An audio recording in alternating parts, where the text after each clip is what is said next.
Hi guys, it's Crystal with Design Bundles. Today I have a really cool sublimation hack for you.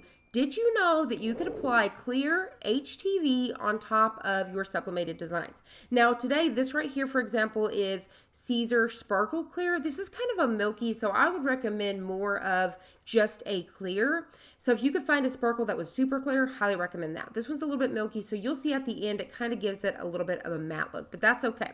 So I've already printed out my design. I've measured and sized down the apple that I'm going to be cutting out into Cricut Design Space. I'm cutting out my material, cutting that down to the size I need, loading it into my machine. Today we're using the Cricut Joy and the Cricut app, and I'm just simply going to load my material on the map. For my materials, I'm just going to hit all materials, and then I'm going to type in iron on. So this is just HTV at the end of the day. It's not glitter HTV, it's just HTV. So we're going to go ahead and load that into our machine, and we're going to hit go. So this is going to quickly cut out our design for us, and then we're simply going to hit unload, and then we're going to take it off of the mat and get that out of our way. And then we're just going to simply weed out our design as usual. Make sure you remember to mirror your designs because this is HTV at the end of the day.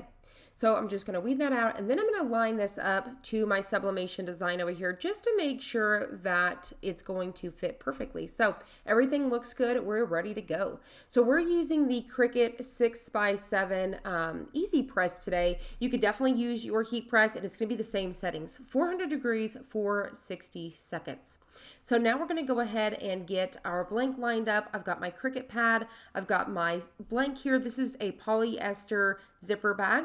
I'm going to go ahead and lint roll over our blank, and then we're going to pull out any sort of moisture. You don't have to wait for your iron to get all the way to 400 degrees before you do that. You can go ahead and do that now. So I'm going to go ahead and line up our design here. So I actually first decided to go ahead and trim it down a little bit further. You don't have to do this if you have excess. I really prefer to get as close as I can because it really helps me know exactly where I'm placing my design.